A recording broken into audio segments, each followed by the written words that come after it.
Welcome to Mary Alice. What did you do? We are a Desperate Housewives recap podcast with me, Erin McGee. And me, Jakub Tansey. Two best friends breaking down each episode until we answer the ultimate question, Mary Alice, what did you do? Unless, of course, we have finished season 1, in which case, insert new mystery here. Yes, there's a lot to unpack on Wisteria Lane. Content warnings can be found in the episode description. So get comfortable and let's get into this week's episode. Hello. Hi. This is the Hangover episode. Truly is. We weren't even together. Mike on my sticker looks how I feel. Crumpled, afraid, forever changed. Do you want to tell everybody what you were up to yesterday? Just went out with my friends, had a little dancey dance, got home at 8 a.m, slept for a wee bit, came here. So you can't say I'm not dedicated to this pod. He's very dedicated to this pod. I think if I hadn't said that we would be ordering food, then this would have been over. Well, I'm very aware we're not going to be recording next week because I'm getting the keys to my flat. It's so exciting. Does it feel real? Every time I speak to you about it, I feel like you're lying. And that's kind of how I felt about mine. I was like, this isn't going to actually happen, though, right? I don't have excitement. I just have stress. Relatable. I was so not thinking about flat stuff because of the wedding that I talked about last week. And now I have a big list of things. And I'm like, oh, this is too long. What's on the list? Give me some of the famous hits. We don't have to... Get my Yes. phone. Need to order paint samples. Mm-hmm. Need to consolidate all my money so I can give it away from all the various places it's in. Yes. Need to talk to my parents about the money they're going to loan to me. Mm-hmm. Need to figure out things that I'm going to do for like internet and energy providers and stuff. Yes, very important. Need to book a locksmith to come and change the locks. Yeah, that's my fault. That's my fault. That's on there. Got a quote for one that said like £90, including 4 copies. Is that expensive? I don't know. Yeah, I'm gonna ask a few places for quotes and see. I want to just look into like beds and stuff because depending on delivery time, maybe I'll order it sooner rather than after I'm finished painting and stuff. So there's just it's not that long a list, but it's all stuff that I don't want to do. Yes. But we used the same solicitor, didn't we? Warner's. No, Yeah. I went with a Garden Sterling Burnett. Shout out to my girls. I will say, with the actual process of putting in offers and stuff, I did not have a good time with Warner's. But once I had an offer accepted, there was a different person, a lady who was dealing with the missives and everything. Yes. And she's fabulous. She's iconic. I've had an excellent time since then. Oh, I had a lovely lady called Paula. And at one point I phoned her, I was like, Paula, what's going on? I've got a Rhonda. It's a Paula good time. and Ron, these are very Desperate Housewives names. They are. Paula Axelrod and Rhonda. Twalderpeep. Yes. Rhonda Twalderpeep. I actually... Sounds like Dula Peep. Dulapeep. I listened to Good Hang by Amy Poehler, and she had Mike Sharon, who, if you don't know, he did The Office, he did Parks and Rec. The Good Place. The Good Place. Yeah. And he's talking about how if you have a character name that is someone's name, the network can bounce it back. So he makes it a point to give people absolutely ridiculous names so that there's never that situation. And I wondered, maybe that's what the writers were doing. Oh, maybe. Oh. Just a thought, just a comment. If you're a Desperate Housewives writer who's listening to our podcast, hit us up and let us know. I can assure you they're not. I can simply assure you. Maybe they're busy writing Wisteria Lane. Maybe. And they shouldn't be doing that without us because we have thoughts. We have thoughts, and more than that, we have concerns. Oh my God, what was I going to say? My brain is fried, guys. I may be a bit slow today. But our energy is going to dramatically shift at one point because we will be taking a break for the Chinese food we've ordered. Oh, yes. So get hyped for that. Yeah. But it's so rare that Jakub doesn't bring the energy to this pod. He is so there to be hyped and ready to go. And today I was going, should we do a watch along as well? And Jakub went, how about? Or maybe, do you know we could also just like watch something for fun. Not to say that Desperate Housewives isn't fun, but when we're recording at the same time, it's not. We can't be like so as relaxed and whatnot. It's not the same. Yeah, but you're looking great for it. You're wearing an incredible t-shirt. Oh yeah. Not that there's a video episode, but I'm just showing it there in the Zoom. It is a shredded Ned Flanders from The Simpsons t-shirt. It's actually pajama top, but the vibes is comfy today. That is the vibes. Yeah. I'm wearing the worm from Labyrinth. You are. It is very cute. That's my baby. That's my puppet. comfort film. And what did you do yesterday? I was at a paint and sip. So I have a group of friends who, thank goodness, humor me. And I asked if we could do one event a month and have it themed. So we did like a summer New Year. There's a barbecue next month. We've got a soup swap thing on the go, and it was paint and sip. So I painted my perfume bottles, and it was absolutely lovely. And my friend Dion is an amazing host. Shout out to Dion because she listens to this pod. And just like margaritas, and there was another espresso martinis, and then I had an espresso martini with rum for the first time. Oh, and how was that? I loved it so much more. More? Oh, I'm gonna have to get on that. I think we might have to. Not today. Oh no! I'll die. Well, certainly not today. So yeah, and then I had a birthday party afterwards. So that was really nice, and that was with a bunch of work people. And Rory came and got to put faces to all of the stories he'd heard, which I really like. It's one of the weird things about meeting anybody that you're dating or partnered or even friends with, people they work with, where you feel like you know way too much about them because you do.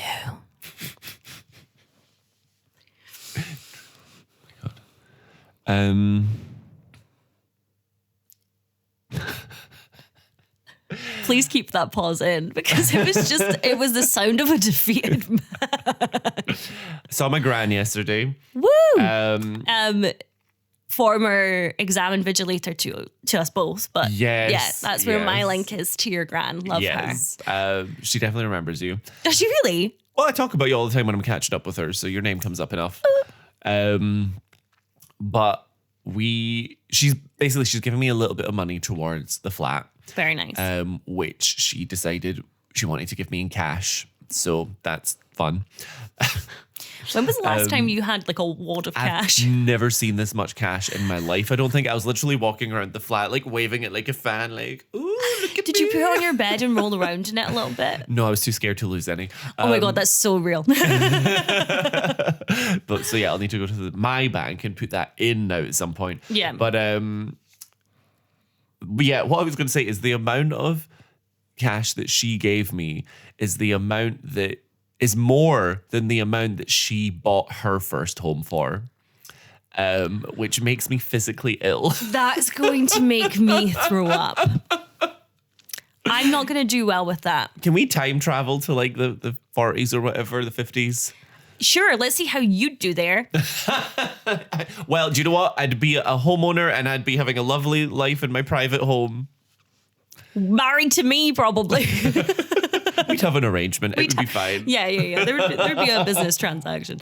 I wouldn't have met Rory because I wouldn't have gone to university. Because I wouldn't be allowed. Us and our 7 kids. Okay, what would we name our kids? Tiffany Axel. Jim Ron. Jim Ron. Tom Cavos.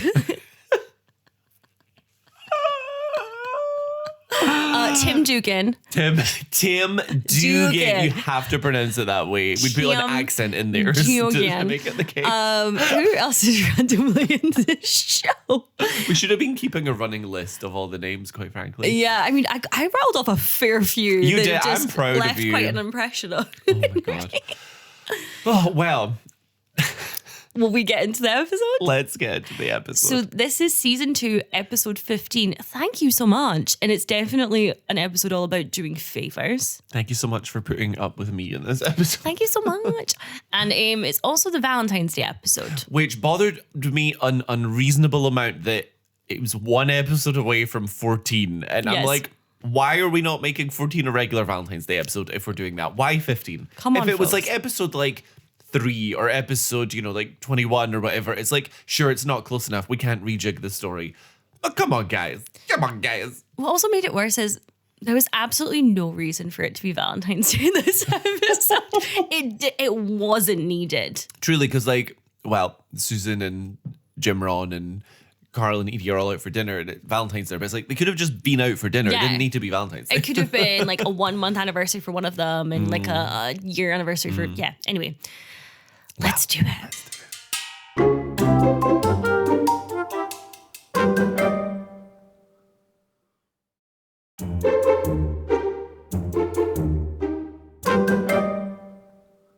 Mary Alice voiceover Woo woo. says that Susan has always believed that the punishment should fit the crime. True. And we see a montage of the punishments she gave Karl for cheating on her back in the day. Quote, for destroying the love she'd given him, she destroyed the material things he loved. I actually thought this was made to be like a funny thing of, oh, look how, but I would have done worse.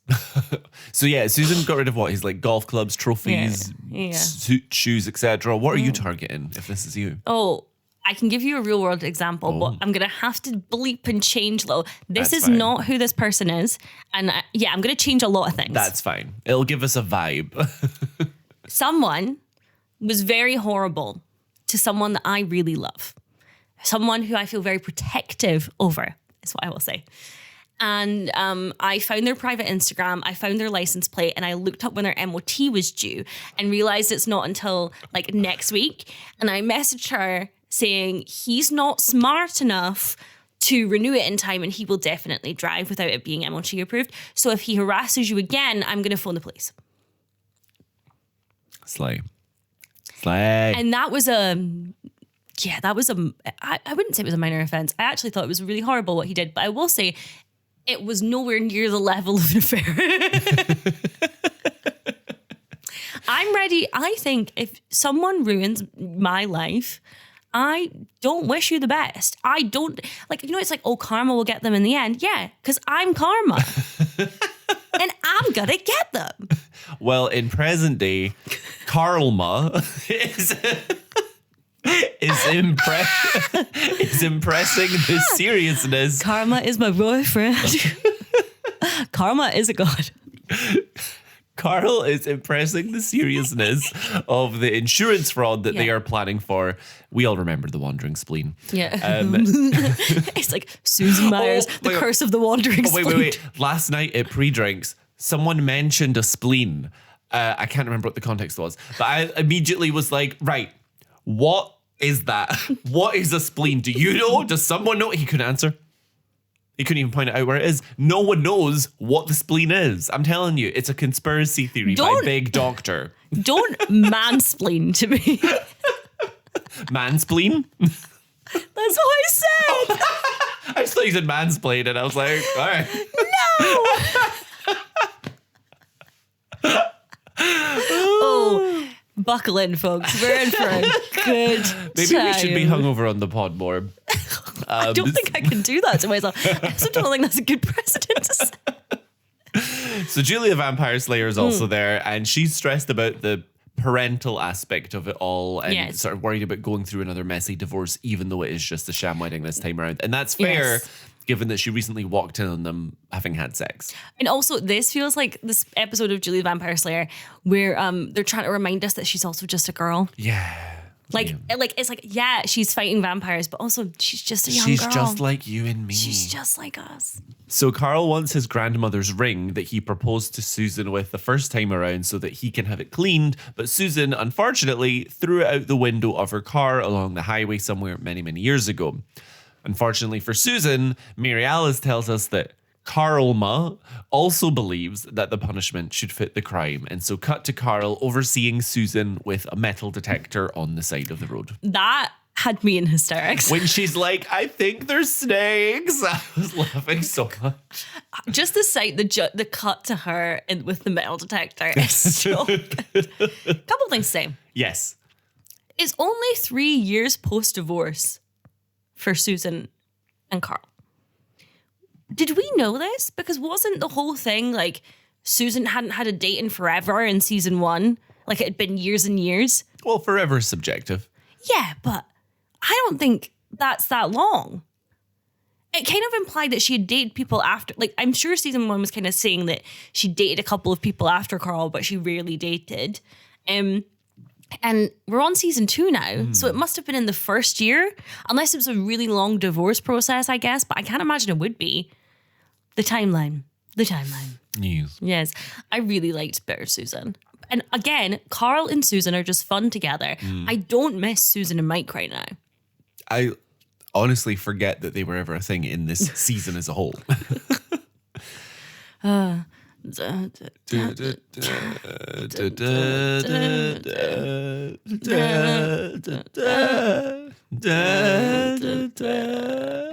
fact we've been copyright struck Again, but not for us doing that. It shows how out of tune we are when we do those.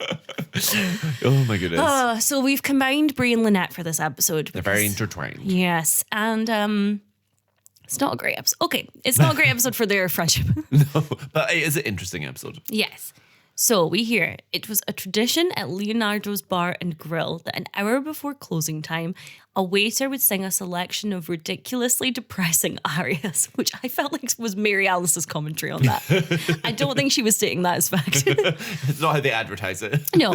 It was also a tradition that the only customers who would actually listen were the ones already depressed to begin with. And we see Brie crying, and she does look lovely. She's in a pink dress, kind of similar to what we would expect from Brie. She looks similar to, do you remember when she brought George over Date. to the house? Yes, yeah, it's to George rub into Date. Rex's face. Yeah, 100%. Tony comes over, the waiter, with tissues for her. Poor Tony. Poor Tony goes through a lot in this very short I conversation. hope she gives him a good tip. She's basically like, yeah, I didn't want to come here because I used to come here with my husband. What happened to him? He was murdered by a pharmacist. And Tony's guys, I hope you found a new pharmacist. I wrote that quote down too. That was incredible. Tony was a hero. Tony also insists on calling her a cab, which she does say yes to this time. Question. Do you like restaurants with live music? I like pubs with live music. Restaurants, I don't think I've done it. I think if there was like a chill piano player in the background, that'd be fine. But like a full-on opera singer, no, because then you have to give them your attention. That's what it is. It's the attention. I mean, I guess Brie's there alone, so maybe that's good for that. Yeah. But if you're with someone, I want to chat to the person. Yeah, and also restaurants, I want to focus on my food. I don't want to feel like, oh, this is their big moment. Let me turn. Yeah, or maybe it's specifically for couples who have nothing left to say to each other, so that they won't have to have a conversation. Us in 4 episodes. You just hear someone singing in the back. So Brie comes home from the restaurant, and sorry. Before that, one point about that scene, I thought it was interesting. Got a bit of a role reversal because Brie is kind of pulling a Phyllis here and trauma dumping to strangers, trying to get sympathy. So just thought that was interesting. That's a very good point. Brie is coming home drunky and skunky because it looks like she's wearing skunk fur. She is. It's funny that she's wearing a fluffy fur coat. From the way she's walking, it all starts to look. She could wear the same outfit in another episode and it wouldn't look cheap. But this looks cheap. Oh, yeah, you're right. So she's last seen looking for the keys that she has dropped in her precious garden. Oh, did we not see her fall over and pass out? I thought we saw her looking for them. I didn't know if she fell over in that moment. I just don't remember. It's been a while. Okay. It's been a while. So cut to the next morning when we get an early episode outfit of the week. Yeah, I 100% agree. I 100% agree. Mrs. McCluskey, our Karen, is off to a very important job interview and she dressed so fabulously. It honestly took my breath away a bit. I had to pause the episode. I had to pause, take a moment, take a breath, take a beat. She looks more fitting for The Office than Tom does in the ad sales game. I would buy ads from her. Yep. I think she's going to negotiate her light bill for the big giant concert lights. Oh my God. I think she's going to go and argue why she should be able to return it for a full refund because we never see those lights again. So what I'm going to try and describe what Miss McCluskey is wearing. It's just too good not to. I'm going to close my eyes and see if you can really paint the picture for Visualize her. it, yeah. She's got some like red, high-waisted, semi-formal trousers on with a white blouse that has this red, almost like kind of blood spatter pattern, but cute. But chic. It's chic. blood, but make it chic. It's actually blood from Julie the Vampire Slayer. This episode of the week. There's a little crossover there. She's walking away from a battle she's just witnessed. But the top has this like collar with a long sort of scarf tie thing coming down like the from bow it. type of Coming all the way down to her waist, and then it's like a lovely white cardigan on top. 10 out of 10. It's really good. It's a very, very strong outfit. It's incredible. Anyway, she's walking down the lane and she spots an unconscious Bree face planted on her own lawn. So she knocks on the Van de Kamp door after checking that Bree's alive, which Andrew answers. Andrew finds the whole situation hilarious and essentially alludes to Bree being an alcoholic, but tells Miss McCluskey that he knows how to take care of her. So Karen goes on her way to try and return those lights, and Andrew turns on the sprinklers, which immediately wakes up Bree, who runs into the house screaming like a headless chicken. It is very funny. I also think that Mrs. McCluskey is definitely spilling all of this tea to Ida. Oh, 100%. Immediately. And the only reason I think... It's going on the email chain. It's going on the email chain. It's going on the email chain of E.G., Mrs. McCluskey, and Ida Greenberg. But, interestingly, it does not spread throughout the lane. And I think it's because Ida herself, as we know, is a recovering alcoholic. I'm just so vibing with the correctness of that take. We might be giving people too much credit here, but that's how I saw it. Because I thought, they're definitely chatting about this. So, then in the next scene, I was truly traumatized by the bad keyboard version of the... Because that's what every kid learned on the keyboard. Oh, okay, yeah. Is it chopsticks? Is it called chopsticks? I have no idea. So the Scavo kids are playing that and they're hanging out.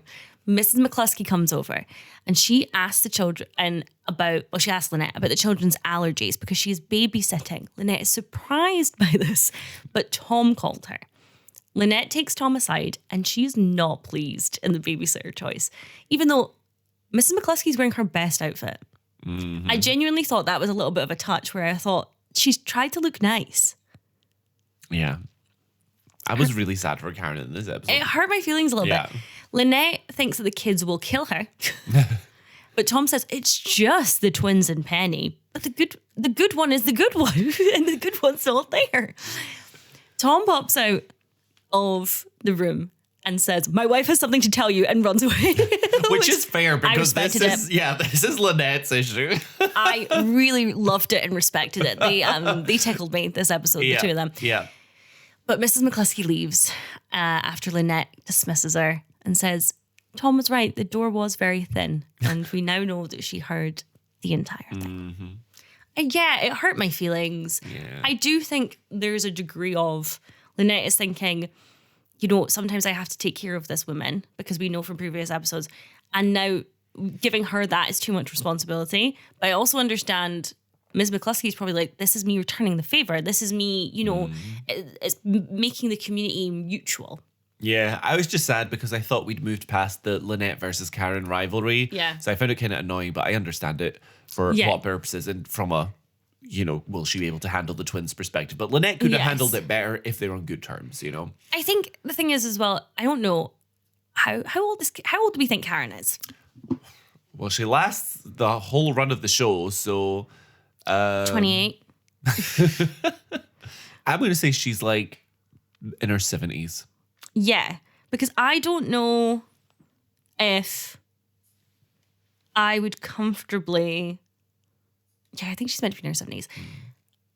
My mum is in her young 60s.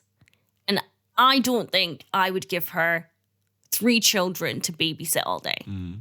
I mean, Karen literally had like a taser that she like rescued kids with. I'm like, she can handle herself. Oh, she can handle herself. But I still think I do kind of get, I don't know. Fair enough. I also like that Lynette had a sort of similar color scheme to Karen in this, but it didn't look as good. Yeah, it was not as much of a hit. And I also noted that I think that Karen would have a handwritten CV that has the most beautiful calligraphy. I think it says, her CV says babysitter. And then underneath being like 70 years of experience. And like, I think it's bare bones. Maybe beautiful calligraphy. 70 years, beat that. So, Brie looks and feels, oh my God, Brie looks and feels how I look and feel today. It was a bad time for me to take a sip. It was a bad time for me to take a sip. Brie is, she's hanging. Yeah, she's hanging real bad. Did you also see that at the start of the episode that Susan was drawing like a hangman? And I thought, is this because Brie's hanging? I didn't clock that in the slightest. Oh my goodness. So, despite her she's hungover despite denying it to Andrew and Danielle. She's making up some lie about accidentally mixing her medicine with wine at dinner. But Andrew nor Danielle buy it, clearly. She's lost the room. She's lost the respect of the room. Yeah. Danielle asks Brie why she can't just drink alone in her room like Tammy's mum. And now that's a character that I want to meet. But committing to the bit, Brie loves to commit to the bit. Gotta respect it. She throws out her medication and makes a big dramatic point to the kids. Like, fine, I'll just live through these allergies then. And then Andrew points out that what she's essentially saying is that she'd rather drink than not have allergies. Which is, yep. He gets her. But Brie is saved by the bell as there's someone at her door. But actually, this is probably a worse situation as she opens the door to Lynette, readily expecting to spontaneously dump the twins and Penny on her. And I suspect that Lynette may be a contender for worst neighbor this week as a result. I just thought it was interesting that Brie says that she had an allergic reaction to her antihistamine meds mixed with alcohol, which is exactly the George again. Yeah. This episode is bringing us back to George, and I wonder if it's a little bit of explaining why Brie's gone off the rails, like subconsciously reminding us of not only. And again, we have the bit at the beginning of the episode with the waiter where she's saying where she's come from. Mm-hmm. She's saying Rex is dead. She's saying he was murdered by the pharmacist, like blah, blah, blah. And I do think, again, it's the writers going, this is the explanation. It's not the excuse, but this is the explanation of what's happening here. Mm-hmm. And they do a great job of just subtly reminding us of all these things. Yes. Because I feel like in other shows, it'd be like previously on, and then you'd see half of George's plotline from season 1 again, just to be like, we're referring to this. And it's like, well, spoilers. or people do monologues about in ways that they don't before, where it's like, ever since Rex died on the 14th of May. Like, so it also, I think, is very fitting, and we don't know it yet in the episode, I don't think. But Brie is doing this, and she's in sad and at the restaurant the day before Valentine's Day. That's one of those. Again, that's a trigger. So, she's not going to get her English toffees and roses this year. Don't, I'll cry. That's so sad. So the Spawns of Satan are trying to crack the music business, and they're trying to play their little songs for Brie, but Brie is hanging. I think the Scottish phrase is hanging out of their arse. And Brie's only way to cope is the hair of the dog. So she asks for a moment. She pours herself a glass of Chardonnay, and we see her watching the twins and Penny. Cut to a wee bit later when we see Brie is fully passed out on the couch. Yes. Still holding Penny, so really dangerous, because what if she dropped her or rolled over or something? But I've also noted Penny almost feels like almost more of a toddler at this point also. Yes, which makes sense. Yeah. But the twins are kind of prodding Brie. She doesn't wake up, so then I thought they were like little kittens and poking her to see if she's dead so they could eat her face. Okay, I think you're taking Spawns of Satan a bit too literally there. I don't think so. So we then cut to a shot from inside the house looking out of the window where we see the twins pushing Penny themselves down the street in her pram. And we see them kind of further afield at a crosswalk, clearly some ways away from Wisteria Lane. And then we cut again Basically a lot of micro scenes here. Yeah. And then we cut again to Bree waking up to find the kids gone. She's looking, she's getting progressively more concerned until she's running around on the lane screaming their names like a crazy person. What do we think about the fact that it seems like the boys have decided that Bree is not safe to have Penny? The boys have taken her. Yeah, I just wonder where they're going. I thought that was quite telling. I think they're just like, oh, we don't know where we're going. Kind of like, I don't really know. I've got all this freedom now. Where do I go? But do you know what, though? Props to them because they seemed quite responsible. They clipped Penny in properly. They waited for the green man. That's genuinely what I was thinking. Yeah. I was going, and I wonder if just they were kind of, we find out in a minute that they ended up at a hairdresser. I just wonder if they were like mirroring their mum's routine a little bit. Yeah, quite possibly. Like just going to anywhere that they're vaguely familiar with. Yeah. Hoping to come across Lynette or Tom. In my head, they're like looking for an ice cream shop and then realize they have no money. My mum will get it later. That has happened to my nephew. He has run away, got to an ice cream shop, and then I think that's what happened. He's a little escape artist. So was I as a kid. Ooh, I was not. I didn't even try. Bree is running through the lane and she comes across Mrs. McCluskey and she's asking if Mrs. McCluskey has seen the Scavell boys. She says, oh yeah, I have something to tell them. But Mrs. McCluskey was not born yesterday. She knows exactly what is up. And Bree looks unhinged. She's screaming through the street. Her hair, it's not even a morning bun. It is a morning mess. It is crazy. Like, we've never seen her like this before. It is like a very, like, it's a big departure from what we've seen from her. Like, we've had hints of this, but the plotline escalates this episode a lot. I think we've seen her being irresponsible with herself. Yes. And it's escalating to being irresponsible with others. Yeah, and the only reason it's taken so long is because her own kids are old enough to kind of look after themselves. Yes. And I think the first instance was like, it was a slow transition. The DUI was that she could have hurt someone. And now she has actually put children in danger. Yeah. Ooh. So Lynette gets a call at work from a random hairdresser claiming to have something that belongs to her. So cut to Tinette running full speed into the hairdresser, relieved to see that their kids are safe. And the hairdresser and everyone there is judging them for their parenting hard. But Lynette assures her they left their kids with a reliable babysitter. They almost get into an argument, but because Lynette is always ready to defend her parenting. But Tom talks her down from the ledge because the kids walked alone 3 miles.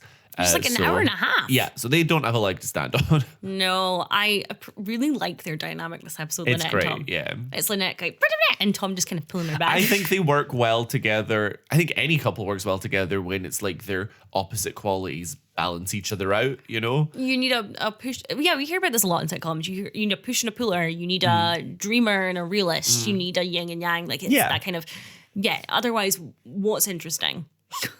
Lynette and Tom pull up to the house. And again, Bree looks wild here. She's very grateful to see the boys. The boys do not seem grateful to see her at all. I do think they subconsciously have worked out, like, this was wrong. She did Mrs. Van Camp did something bad. It's like when you're arguing, and even if you have like a baby or whatever that can't speak, the vibes, it knows. The vibes. She tries to say she was in the kitchen cleaning up after making cookies. And the boys are grassing her up, but Lynette believes Bree because she trusts Bree right away. And, you know, the boys have priors of being a little it's understandable. Yeah. The boys get punished even further, and Bree says nothing. To which I say, spoilers, guess who my worst neighbor is of the week? Well, yeah, I really felt bad for the boys in this scene. So did I. And Bree better apologize to them off camera because I don't think we ever seen an on-camera apology. She better make them cookies. Oh, yeah. So Lynette was taking out the trash, and Mrs. McCluskey looks phenomenal again. That's 2 for 2, Karen. This is why it's so jarring to me when I watch season 1 Karen and she's introduced as this like disheveled, crazy cat lady, sans the cats, because she's so put together from this point onwards for the rest of the show. So yeah, they were kind of finding their feet with that character, I think. I wonder if Edie had a word. Because I can see, because the blouse, and it feels like an older Edie in some ways, like not without the kind of, you know how she wears a lot of business stuff. I wonder if she's been reading Edie's closet, or Edie said, Karen, you need to get together. Do you think at this point in the show, Karen has her wardrobe left to Edie in her will for when Edie gets older? I don't think we've had that blossoming friendship yet to its full. We'll get there. We'll get there. Yeah, So yeah, her top in this scene actually reminded me of Dagny's scrubs from a few weeks ago. I wonder if they're friends as well and go shopping together. Like maybe Nurse Heisel took care of Karen in the hospital once, and I totally see it for her that she'd become like overly familiar with her patient, and Karen was definitely portrayed as being very lonely last season. So I think that theory has legs. Oh my God, it does have legs. Yeah. I wish it didn't. But it does, and they walk to the mall. So Karen approaches Lynette, confused as to the qualities that she looks for in a babysitter. Certainly, she's never gotten drunk and lost track of 3 kids before. Yeah, she's insulted, and rightly so, I think. Lynette defends her friend, naturally, also fair, but the seed of doubt has been planted. And so now Bree is taking out her trash, and Lynette goes to talk with her. It's fascinating. I mean, McCluskey said, I smelled the wine on Bree, and she explains that she saw her on the front lawn.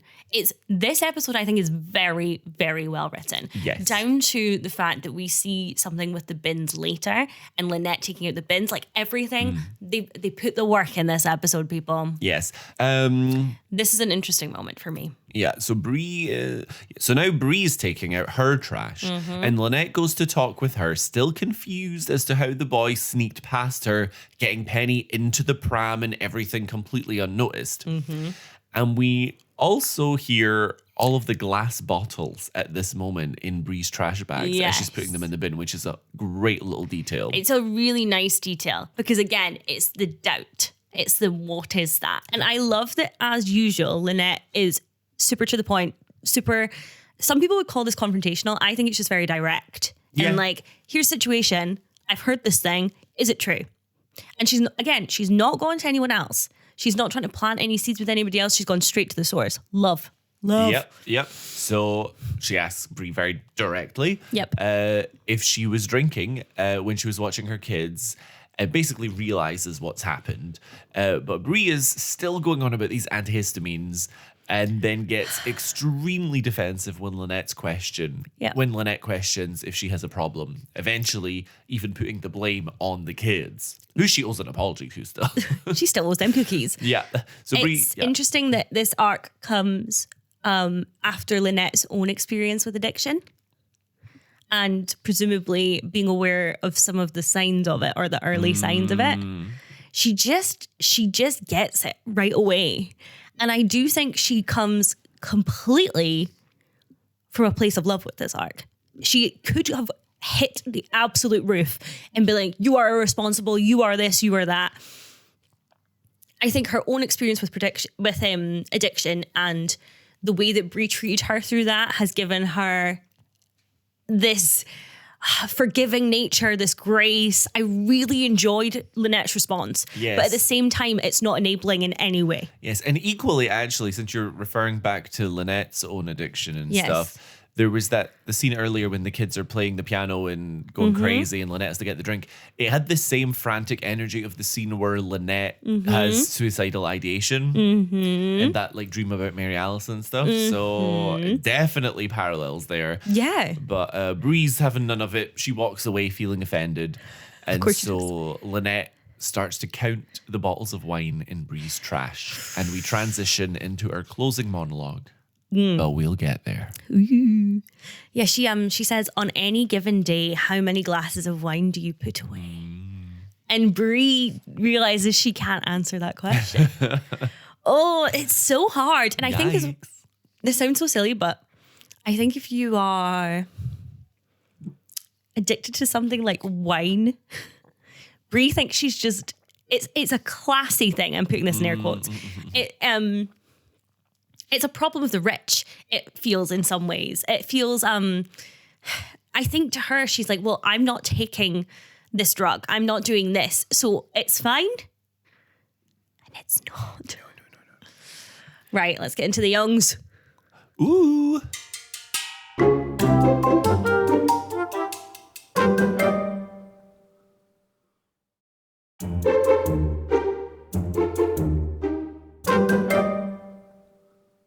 Zach is looking at his mum and dad's wedding photo, which I thought was interesting straight at the bat because Paul is having her things out now again. Paul has made breakfast. Once again, I had the thought, how is Zach both the spitting image of Paul and Mike? Zach asks if his real mum was also beautiful like Mary Alice, and he's starting to ask questions about both of his parents. Paul is... He's cruel, okay? I like Paul, but Paul is cruel. He describes both of his parents as not loving him enough to keep him, which is horrendous. No wonder Zach cannot regulate his emotions. It's so unnecessary. But Zach fights his corner a little bit. I thought it was hilarious when, like obviously, regardless of whether Mike is the dad or not, Paul can't be surprised that Zach has questions. Of course. Obviously. And Zach, he's fighting his corner. He says it's only natural. And then Paul says, it may be natural, but it certainly isn't polite. And that just really made me laugh because it is such a ridiculous response. I know. Once again, the lost opportunity of Paul and Brie hangs in the air. I also noted that Paul and Zach are in the modded color scheme today. They are. I noticed that little red button up that Zachy was wearing. I was like, Jakub's going to hate that. So we cut to Sullivan catching Big Boss Man Noah up on the season 1 plot. Oh my God. The scene was crazy. Also, Boss Man Noah's been looking grey for a while. He's fully a corpse at this point. He is so Monster bad. of the Week because he is dead. Literally a monster. He's a zombie from Resident Evil. He is a zombie. Oh my God. Big Zombie Noah. Zombie Man Noah. But he seems excited, or as excited as he can be in his current state, to meet Zach, and clearly wants to make a good impression on this grandchild he didn't know about. Put on some makeup, babe. It's not Get the mortician in. Driver, roll up the mortician, please. He wants to get a gift for Zach and asks Sullivan, you know anything about those MP3 things? Which also really made me laugh. That a lot got of me. laughs in this arc. Yeah. It's so funny as well that Sullivan has somehow completely uncovered the entire main investigation in presumably a day. And Mike, you're not going to say Mike's still struggling. Mike still hasn't worked it all out. Yeah. I think they're good with Mike for now, but he wants Paul dead. Yeah. And so, Felicia, she's thriving. Her plan is coming together. Yeah, she's in this episode for a second, and it's so good. Great second. Best second of the episode. Best second of the episode.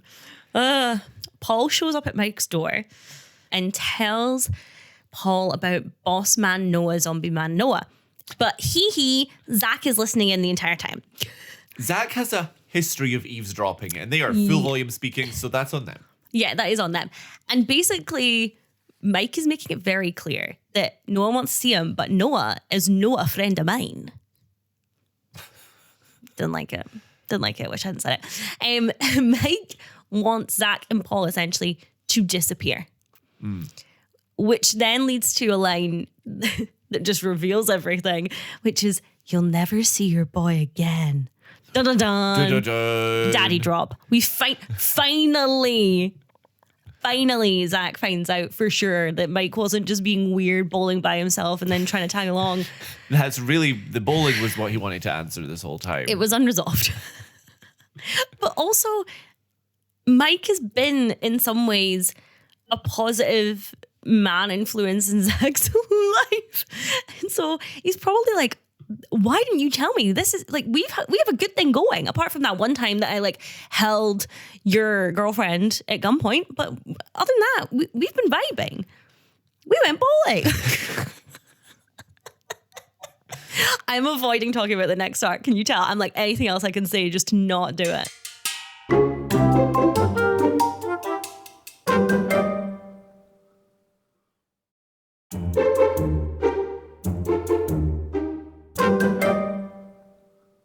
Moving on to Gaby. Hey, here. Okay. We have a classic misunderstanding. Gaby pulls up to her house and sees some women in the window being friendly with Carlos. And the woman has clearly showered there because her head is in a towel. She gets in, sees the champagne that's out, and goes to beat Carlos up.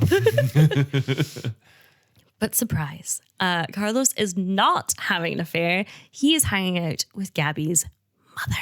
Dun, dun, dun. Gaby says she's surprised her mum is there on Valentine's Day. Did we mention as well this? Her mum is saying that she left her man, her $6 million man. No, I'm not going to tell you how much that is in today's money. It's a lot of money. He's $1 million. It makes no difference to us with inflation. Does not affect the plot. Carlos is trying to at least pretend to be sympathetic of Lucia's circumstances. Lucia being Mama Solis. Well, actually, I don't think we can say Mama Solis, really. That would just be odd. What's Gabrielle's maiden name? We should know this. I did wonder this, so I went to write Mama, and then I was like, oh, nope, I'm just going to stick with Gaby's mum in my notes. I'm going to look it up right now because we should know that. Like, we're bad podcasters for not knowing her. I feel like I did know it at some point. Marquez. That rings a bell. Mama Marquez. Mama Marquez. M, flip it around. Wicked Witch! Bit late with the reference, but we're here. Oh my god, that's an episode title. Oh my god. Oh gosh. Okay, Lucia. So Mama Marquez has brought herself and bought herself some new boobs to make herself feel better, which she unveils to Gaby, and she's very kind of flirtatious with Carlos. Like, don't look, Carlos. It's very inappropriate. Carlos says that he finds Lucia charming. And I get the sense that they don't all see each other often. I mean, Gaby's clearly keeping her distance from her mum. Yeah, I mean, I think we had a phone call really early on in season 1 where she's meant to be on the phone to her mum about her nana going to church or something. Yeah. It's very clear that they have retconned that. Yes, indeed. I think that was just Gaby just lying. She wasn't even, the phone wasn't on. She was talking about the credit card bill to the company that is charging it. She said, doesn't want Carlos to know. She said, Mom! But most important of all in this scene is that Gaby, she's back in metallic, babe. She's got a gold jacket on. And I've compared her metallic looks before to armor that she had up when she had her guard up with Sister true. Mary hot pants. And now it's very appropriate that she's donned her armor again in preparation for her next battle. Jakub. I've been really enjoying these takes. Yeah. That takeaway has restored you. Excellent. So we're now at the doctor's office for what is probably a even shorter scene than the mystery scene of the previously on that wasn't in the main episode. You actually hear that scene in the background. You hear Wandering Spleen. Just in the back. Oh my god. So Gaby and Carlos are in the doctor's office. Essentially, Gaby finds out that due to complications after her fall home invasion, she can't have kids anymore. This scene makes me feel physically ill. Yikes. I hate it. But it's super quick because suddenly we're cut back to the Solis dinner table where Gaby's Mama Marquez has been filled in. Mama.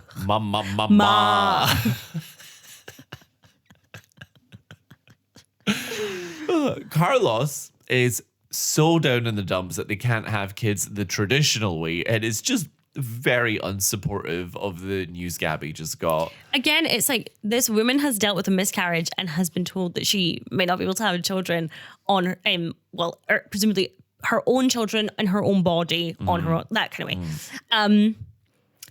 It feels like he's spitting the dummy out a bit. I understand that some people want to have a child that has their own DNA. That's absolutely fine. The same day to be like, I don't want to adopt. It just feels so unnecessarily petulant. It just seems so petulant. Yeah. Well, Gaby's mum takes the opportunity to put herself forward as a surrogate so that it stays in the family. It is horrendous. Lucia is 51. Now, surely Lucia being 51 is a much more risky pregnancy than what Gaby's been told, which is essentially not that it's impossible, but that it could be tricky. Yeah. But, she's claiming or citing that it's essentially as close to traditional as they can get, and mentions a 63-year-old in England who gave birth to her own grandchild last month. Gaby is completely against this, but Carlos asks, potentially my quote of the week just for this delivery. He's just eating and he's like very casually, how'd that England baby turn out? I mean, it didn't have like a big head or anything, did it? That's the worst thing he can think. Like, could happen to a child. God, is they have a big head. So also, much. all babies have big heads. That was my first thing. So I remember it was either my first niece or my first nephew, the ultrasound, and I'd never seen an ultrasound before. And I was like, oh my God, this child's head is so big. And I was about 10 or 11 and I felt bad that no one else had noticed it because no one was talking about it. I was like, is it supposed to be bigger than the rest of their body? And I felt crazy. I hate all of this. I'm not saying that people cannot have pregnancies later in life. That is simply not what I'm saying. I'm just saying that like it feels so... The way I would describe Lucia in general is that she is a vulture. Yeah. And it just feels like she's roaming around waiting to pick up the scraps. And again, it's clear her and Gaby don't get along well. And this is not necessarily what I think Lucia is doing, but there is a little bit of, well, I can have a baby. I don't like it. Ugh. Gaby asks Lucia out shopping to presumably repair their friendship a bit. And she drops her mum off at a hotel lobby, which, by the way, looks almost identical to the casino that she drops Mama Sleeves off at. I thought the same thing too. We're using you know what? Reduce, reuse, recycle the sets. That prison set and this new casino hotel. What if the casino closed because Mama Sleeves died? Didn't think about that. Didn't think about that, did you, listeners? Partly I'm antagonistic. So she drops her mum off at the hotel lobby, claiming that it's a boutique, and speeds off after literally throwing money at her. My other note was, I hate Lucia, but I love her outfit. I don't even remember what she was wearing. I don't remember what she was wearing. I don't remember what she was wearing. It was like equivalent of, there's a bit in a film called A Cinderella Story with Hilary Duff in it. It's one of the greatest films ever made, Jakub. You'll never see it. And she goes, love the dress, hate her. And that's That's you in that moment. That's me in that moment. I love that as Gaby, like after she threw the money at her mum, just pulling out, she's like, I'm pulling out. Watch your boobs. Gaby loves a parental shopping spree sneaky plan. She has never taken anyone to the destination she said that they would go to. Gaby is an unreliable navigator. She is a 1-star Uber rating. Well, back at home, Gaby has told Carlos about what she did with her mother, and they are arguing about it. Gaby flags that her offer to be a surrogate was just so that she would have somewhere to stay post-breakup with her millionaire ex. And there's a lot of strings that come with her, quote, dusty womb. Dusty womb is crazy. And they really deep dive here. And I think the impression I get is that Carlos thinks Gaby ran away from home assuming the worst about her mother before actually talking to her. And specifically, Carlos says, like, did you even talk to her about your stepdad? Yes. Alluding to something there, which I can't remember if it has been explicitly stated at this point in the show. Don't think it's been explicitly stated. Okay.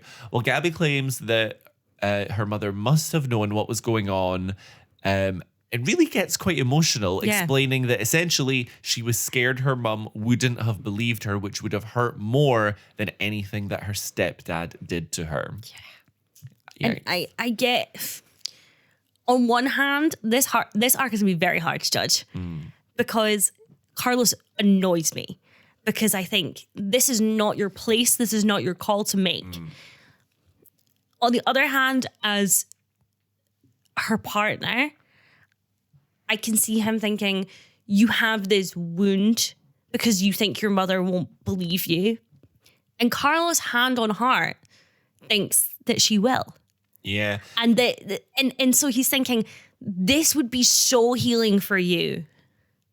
I know what you mean about Carlos being tricky this week, because there's so many moments where I'm like, really? This is what you're the direction you're going? But I think it's classic Carlos. He starts off being kind of shitty. Yeah. And then by the end, he's kind of course corrected into good husband territory again. Yeah. And I think as well, it's hard to judge whether or not he's so supportive of Lucia and Gaby restoring their relationship, because ultimately it would help him get what he wants, which is a baby. That is tricky. I will also say, though, that, I mean, you're saying that it's not his place, but I would assume, I think it's pretty clear that Carlos and Gaby have talked about her stepdad before. Oh, yes. I just think it's not his place to be like, I think he said something along the lines like, you should talk to her, or like, you should, like, as in, not telling her what to do, but kind of pushing her. I don't think that's his place. Yeah, well, the vibes are supportive. Yes, the vibes are supportive. Because he gives her a supportive hug, and I wrote encouraging her to talk to her mum, but maybe it was a bit more than that. Gaby still has zero interest, though. The best she can do is get her luggage back. Yeah. Carlos shows up to the hotel Lucia is in to drop off her luggage. And Lucia has that flirty energy to her. He's going to Lucia and agreeing without Gaby about going ahead with the surrogacy. I don't know if he agrees. He just says, like, I think it could work, but we need you to work it out. I don't think that's him, like, making we're going ahead with this. Gaby is so adamant that she doesn't want the surrogacy that him having this feels, I don't like it. It feels like a betrayal to me of some kind. I get where it goes again, but I really didn't like it. I think it's one of those things that, like you said, it's kind of hard to judge his motivations because of past behavior. Yeah. But is he saying this because he's just doing what he needs to get her as a surrogate to get a baby? Or is he telling her, oh, it could work, but you need to talk to Gaby just to get Gaby and her mum in the room talking and work things out? So it's kind of hard to know where he lands there. Yeah. So Lucia was going to change in another room, and she comes out from getting dressed in a leopard print, tight-fitting dress, clearly flirting with Carlos, telling him to zip her up. And it crosses a line. And it's our first...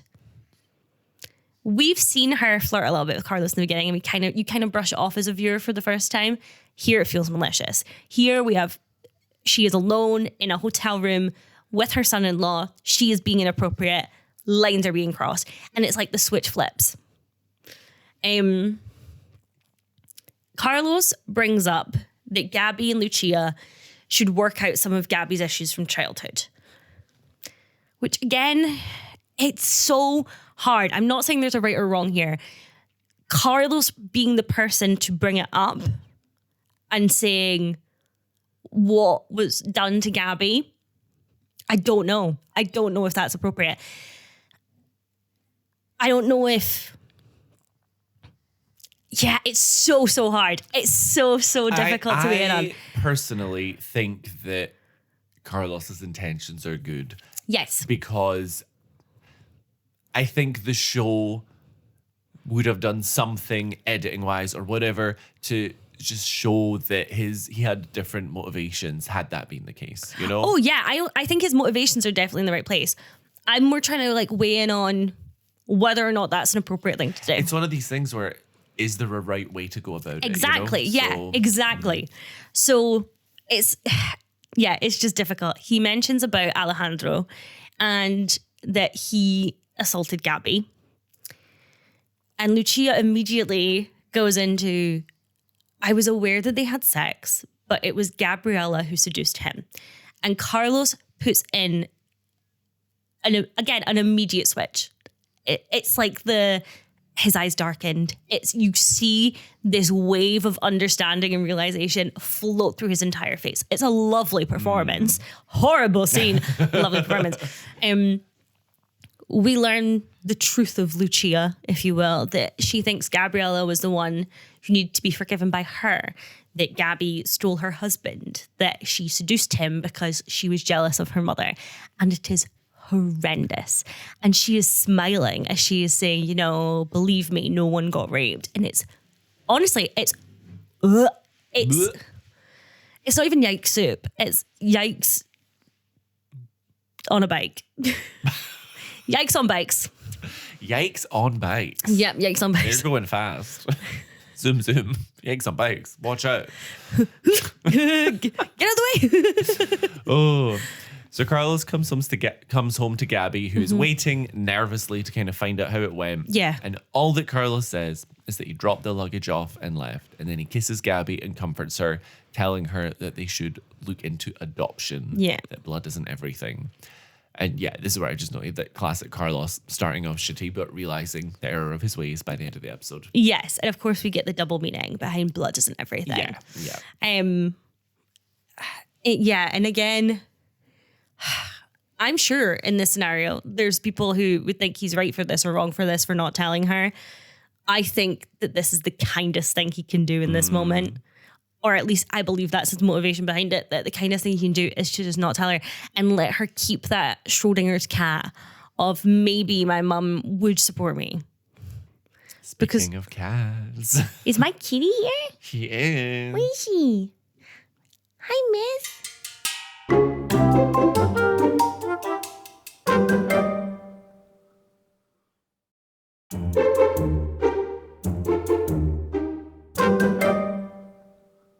Susan is getting the gum out of the ring that she somehow found. Crazy. Armed with only a metal detector and determination. Susie Q, Nancy Drew's sidekick, has located the lost ring. She threw it out of a moving vehicle and found it years later with a metal detector. Fine. Jim Ron comes downstairs and they exchange happy Valentine's Days. Jim Ron says that he's planned a dinner for her at, is it Shane Naomi? Yeah.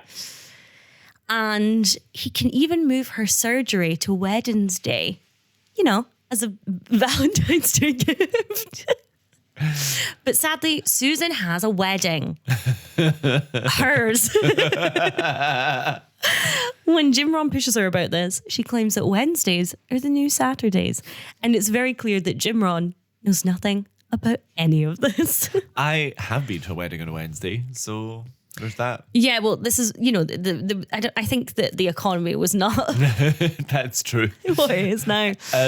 We'll should move on. Remember Jim Ron? I was so focused on Susan and Carl avoiding Edie finding out about their sham marriage that I literally forgot about him.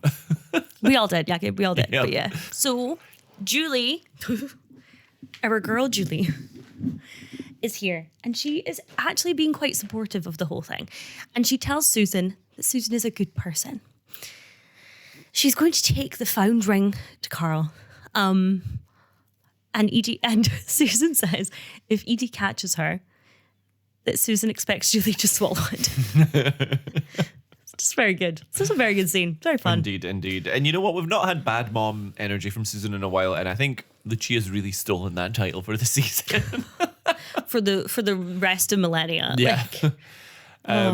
So later, Edie is yelling at Karl to help her clean up, but he's upstairs busy watching a sports game. Karl is not a good partner. No, he's not. That's clear. He's a sexy partner, but he's not a good partner. He's lazy. He doesn't pick up for himself.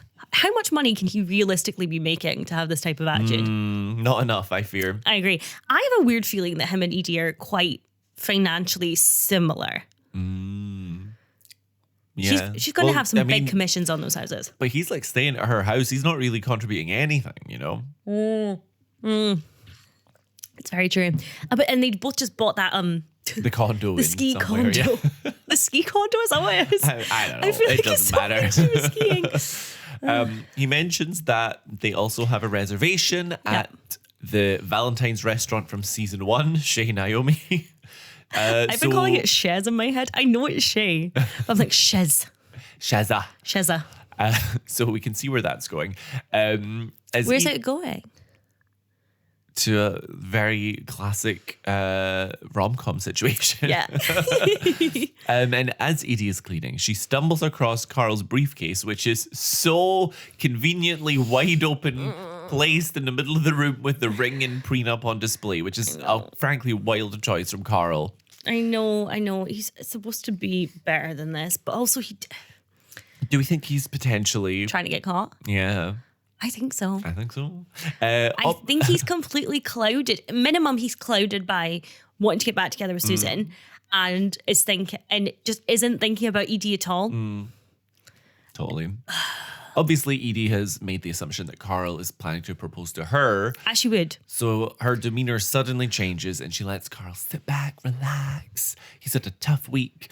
My heart breaks for Edie here. Yeah. I think it's supposed to be funny. It's not funny. I'm sad. That's my girl right there. But you know what? She deserves better than Karl. So the She sooner does. it's over, the better.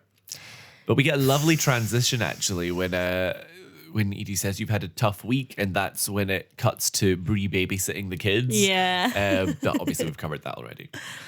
So the restaurant is bouncing. It's Valentine's Day. It's Valentine's Day. Did we mention that? Happy New Year. Jim, Ron, and Susan, and Edie and Karl are there, as are other couples. Have you ever gone to a restaurant on Valentine's Day? I must have with my first boyfriend, because we were together for almost 3 years, but I couldn't tell you specifically where. Yeah. Certainly nothing like Shay Naomi. I'm trying to think. I mean, I must have. I definitely have. I'm just so much more these days of a takeaway at home type of lady for Valentine's Day. I don't want to be anywhere too busy anymore. I'm old. I just have my cat. Just, it's fine. Karl is really pushing Edie to get the dessert, which he says he ordered in advance and it takes over an hour to make. And he's throwing it so clearly that she's going, oh my God, it's happening. It's happening. And she looks amazing. She looks 10 out of 10. She might be my outfit of the week with this. Listen, Edie obviously looks phenomenal, but I don't want Susan to go unnoticed because I actually really like this dress for Susan, not for anyone else. But I just think it worked for Susan specifically. Like, I'm like, this is so her. I will take that because it's a backhanded compliment. So Edie goes over, grabs Susan and takes her to the bathroom. And I really do love the contrasting reddy pink and blue outfits because they're kind of both wearing their colours. It's opposite ends. It's like a wrestling ring in the red corner and the blue corner. We have our little fighters. Edie wants to be the first to tell Susan that Karl is proposing. And Edie seems genuinely so excited. And Susan says, well, what did the ring look like? And we get my quote of the week. I don't know, 18 karat white gold, 10 diamonds, engraved accents. I just got a quick peek.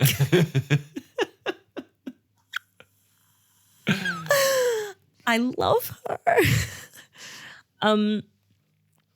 We then get this awkward thing of Susan trying to convince Edie that the ring was maybe getting cleaned and maybe the prenup that Edie found was for someone else. And Edie mistakes all of this for jealousy. Well, before the prenup's even mentioned and Susan's just going off the ring like, oh, it's his grandmother's blah, blah, blah.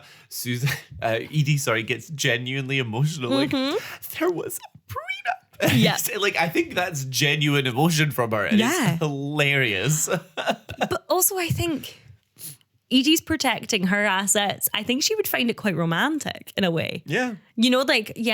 This is... She's a solicitor in ways, she gets the legal process. I think she yearns to be in a power couple. I don't get gold digger vibes from her. I think people that think that Edie is a gold digger are vastly mistaken. I think she wants someone who can match her. Yes, 100%. And match her ambition. I just think it's interesting because, again, there's a bit of a duplicitous thing in here. Edie is slightly rubbing this in Susan's face. Just ever so slightly. But she is also going, you know, Susan and I have a good thing going here. We're friends at the moment. I should nip this in the bud because it's going to be weird for both of us. So yeah, a little bit similar to Carlos in some ways where I'm like, you know, both of those things can coexist. But I think her motivation ultimately is to just, let's lay this out there. Because also she understands that no matter what, if Karl proposes right now, this is going to be weird for Susan to be in the same restaurant, same time. Well, back at the table, the souffle arrives, and Susan tries to warn Karl subtly by having the waiter hand him a note. However, this is not the only note in the episode, by the way. the waiter misunderstood who Susan meant and hands it to a different man on a Valentine's Day who reads the note which says, "I know what you did. It makes me sick." I'm just kidding. It says, "Be careful. She thinks you're about to propose." So the man storms off, reminding his date that he's not going to divorce his wife. And it's very funny, to be honest. It's really funny. And dark. Yeah. Now, Edie, she's not a patient lady. Oh my God, in this I was moment. laughing so hard at the physical comedy of God. this. She delves right into that souffle with her hands, like she's the lead expert on an archaeological dig. She is kneading it. Like she's journey to the center of the earth. She's like a little bowl or something. Even if this was a proposal, that would be an insane choice. Insane. Also, if anyone ever proposes to me like that, I'm dying because at the speed I eat, I will choke on it immediately before you even get a chance to warn me. You 100% would. I have been impressed and horrified at restaurants with you.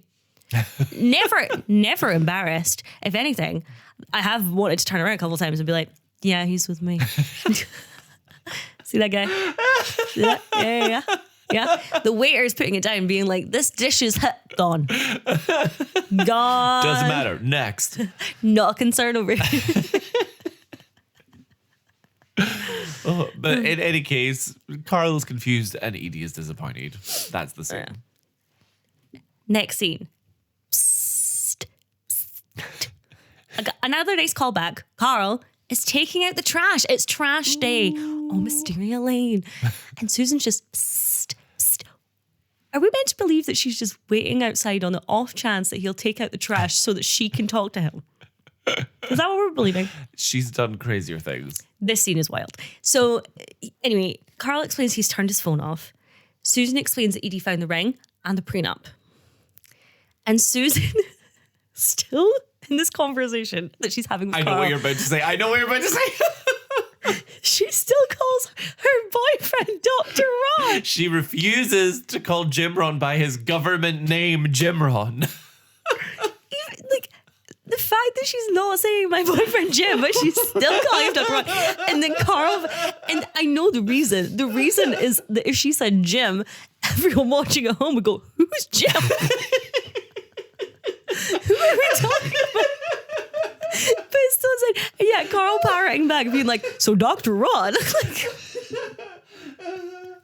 oh my God. Oh, that's funny.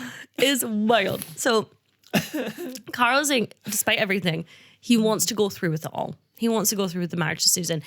And Susan, rightly, says that Edie's dreams exploded in her face tonight, so he can't just magically fix it. And Karl goes, I'll propose to her. It was probably going to happen anyway. And it's the exact same energy that Mike had about Susan. It so is, though, when he's just like, well, I guess we'll get around to it at some point. Yeah. Oh my God. And he says to Edie, and again, I think Karl genuinely really enjoys Edie's company. But he knows this is not the love of his life. They're better as friends, or friends with benefits, maybe. Yeah, I think Edie enters every relationship, every romantic relationship with, this could be the love of my life. And Karl enters every relationship with, this could be, how much fun can I have? Yeah. And yeah, he says about Edie, she's a great kid. Total package. And it's so, But you're saying that Karl goes into a relationship with that mindset of how much fun can he have. And I think that makes sense because he's clearly not moved on from Susan. And so I actually don't think it's possible for him to go into a relationship with any other mindset. Absolutely. And when he talks about marrying Edie, Susan is taken slightly aback. And Karl does his usual jokey, oh, you're jealous type of thing. But then they hug it out and you can see that there's a spark. You can see that both Karl and Susan are going, why don't I feel right about this? There's something more to this here. And there's a spark. They have chemistry.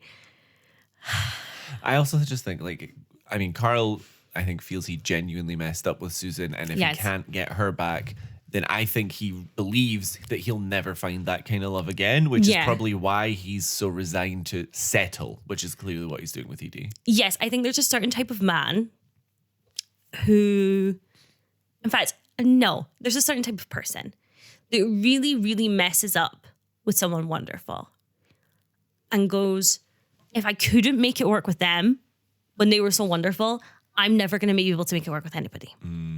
And become a bit of a self-fulfilling prophecy of that. Yeah, I get it. Okay, we're at our final scene, folks. I have not done the final scene in forever. So this is... Yeah, it just worked out this way. I genuinely got like a bit of a jump scare when I was doing my notes. I was like, it's me. I took really extensive notes and then got really angry when I realized I didn't need to. I've done that before. What other scenes? Oh my God. Okay. Do you want to read your notes? Well, we do have enough. Do you want me to do the voiceover? No, I'm kidding. So as Lynette is counting those wine bottles, remember that? We get our closing Mary Alice voiceover, which says, every now and then we all need a little help. So we ask for small favors, but it's always best to be wary of those eager to come to our rescue.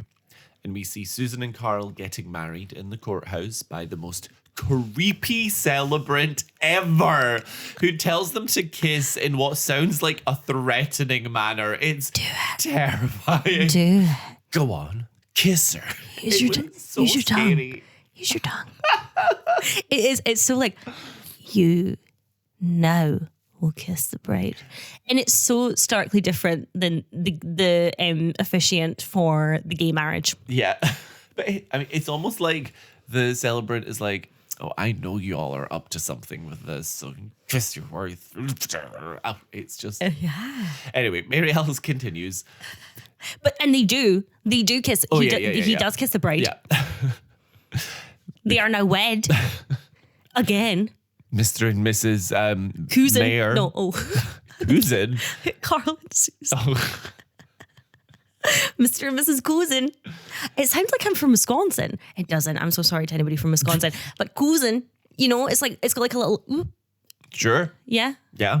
Have we ever come up with a name for them before? Surely we didn't call them Sarl. No, I think we'd stay away from them. So Mary Alice continues, because even the smallest of favors carries a price tag. And we see Karen agreeing to babysit and then immediately pointing out how clogged her rain gutters look. And that is community. It is. You scratch my back, I scratch yours. But the music in this voiceover is giving sincere energy, but all of the attached cutaways are like pure comedy, so I'm a bit confused. I think what the show does very well overall is that the price of community is inconvenience. So there's a little bit of tongue-in-cheek with that. Yeah. Stop. Now kiss the bride. Stop. Do it. Finish her. Okay, yes. Everyone has an agenda, no matter what they may tell us. And we see Gaby's mum. It's about to say Madame Marble, but what I'm trying to say is Mama Wicked Marquez. Witch. That's what you're trying to say. You're trying to say Wicked Witch. We see Mama Marquez on the phone to another relative, feigning concern as an excuse to go stay with them. So kind of... she is a vulture. Yeah. And those rare instances where there is no ulterior motive, we're so taken aback that we may fail to recognize the truth that a loving friend has just done us an enormous favor. I loved that. That to me felt like that's Mary Alice talking. Yeah. Like, I know sometimes she's speaking more generally. This felt very specific. This Yeah. felt like, I am Mary Alice, and here is my take on what is going on in this moment. Yep, because we see Bree get startled as she leave her house to find Lynette having lined up all the empty wine bottles that she's gone through, leaving a note in one of them that says, Crazy. I know what you did. It makes me sick. It says... I wrote in my notes, Lynette has I know what you did in Brie. So I'm so glad we're on the same page with that. It says, do you still think you don't have a problem? And then they make awkward eye contact from across the street. And those lined up bottles, that's an image from this show that had always stuck with me. So I knew that was coming. It's quite shocking. It's quite... They play it very well. For a start, the 12 bottles of wine on the porch is like a 99 bottles of milk on the wall, 99. Like, it feels... And again, I always wonder in these situations how they come up with the amount. How much is shocking? How much is unreasonable and unrealistic? But if we're assuming that they get their trash taken out once a week, That's what I was thinking, yeah. There's at least a bottle a day. More. at least a bottle a day. At least a bottle a day. And then the final shot, we see Bree crumple up the note. So, yeah, she's probably not quite accepting, but I guess we'll find out next week. I think Lynette is a real friend for big this. time. I think you can know something's a problem without really seeing it, and the visualization of that. Because don't forget as well, Bree on Valentine's Day, well, the day before, had multiple bottles of wine at that restaurant. So she's also drinking outside of the home. Yeah. And it does feel like in this moment, Bree has a horrible realization. And it's either, oh my goodness, I'm an alcoholic, or, oh no, people think I'm an alcoholic. And I genuinely don't know what's worse for Bree in this moment. It's probably the latter right now, because denial is a hard thing to overcome. And and I think Lynette has done her an enormous favor by lining this all out for her. And it's in quite a public way though, which I thought was quite shocking. Like, I think that's why I was so taken aback by it. Ooh.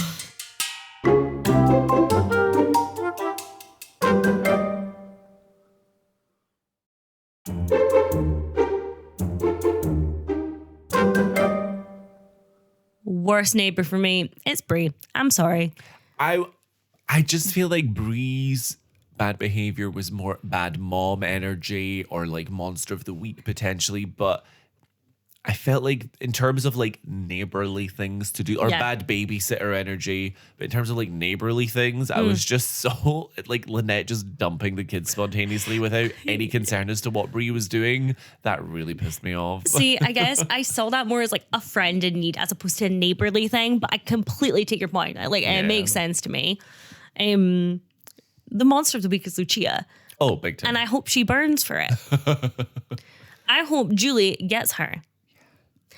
And and also I hope that it's really brutal.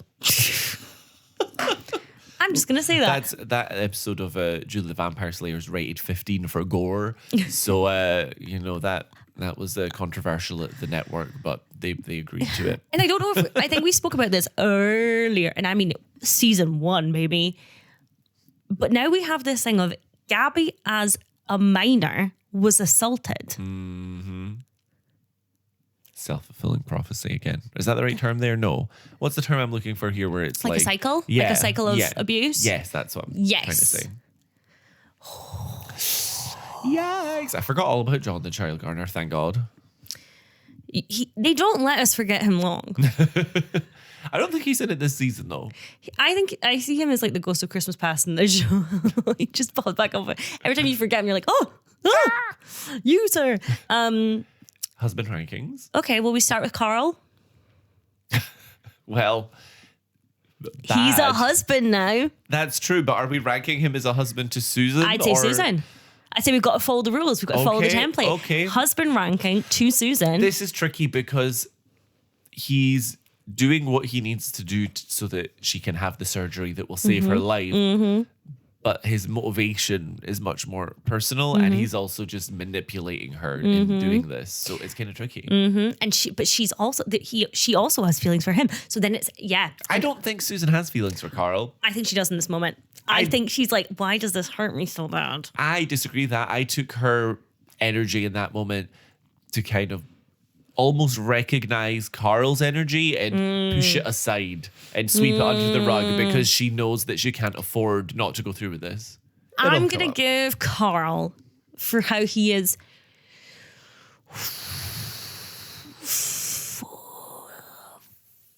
4. Yeah. You can't rank him down too much when him marrying Susan is literally to save her life, you know? Yeah. So I guess 4. 4. Yeah. Mike's not there. Who? Who? What are you, an owl? Carlos is going to be hard. Yeah, I think this is impossible. I have 2 completely different takes on it. Like, I almost want to give him 2 different rankings. In terms of, in the end, supporting her and fulfilling her wishes and kind of giving her that, I want to give him. Oh my gosh! Why don't we do the normal thought process? Let's start at 5 and go through it in order. Okay.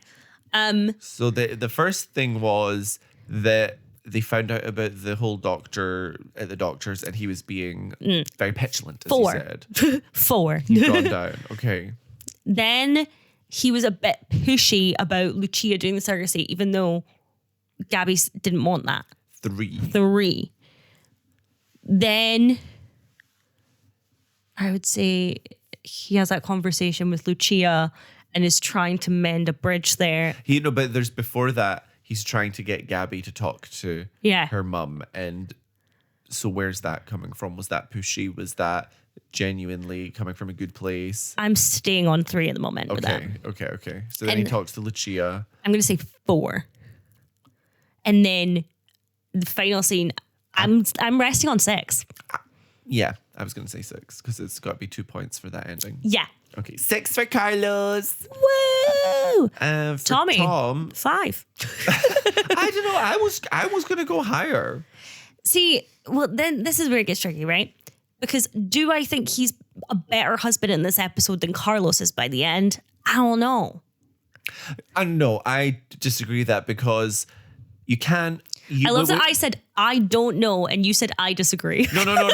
I disagree with your comparison to Carlos because if with Carlos we're not ranking him against other husbands, we're going up, down, up, down. That's true. We have to do the same with the other ones. That's true. So, and I'm just thinking of Tom. First of all, he organized childcare.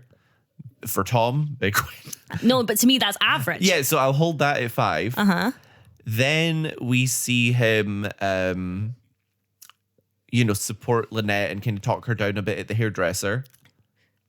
That's still average behavior to me. You can give him more and we can meet in the middle. To me, average is where you don't even notice anything happening. But we both commented on enjoying their dynamic this episode. And so to me, that is 6. I just think that you are wrong about everything. And I think you need to make peace with that. Fine. I also want to be clear. Like, I feel like over the last few weeks, I'm starting to sound like a Tom apologist myself. You really are. And like to really the point where I think for me. I actually think it's causing a massive rift between us. I have you blocked on everything. I want to be clear that as the show as a whole, I'm not a Tom fan. I just fear I've started to overcorrect in an attempt to counterbalance when you go extra hard. See, and again, this is my problem. I don't think I'm going extra hard. If anything, I swear I'm going easy on this man. And that's the way it is. Well, for this week though? Are we agreed on 6? Yeah. Okay. Per Rory, when I give him his weekly husband rankings when we're married.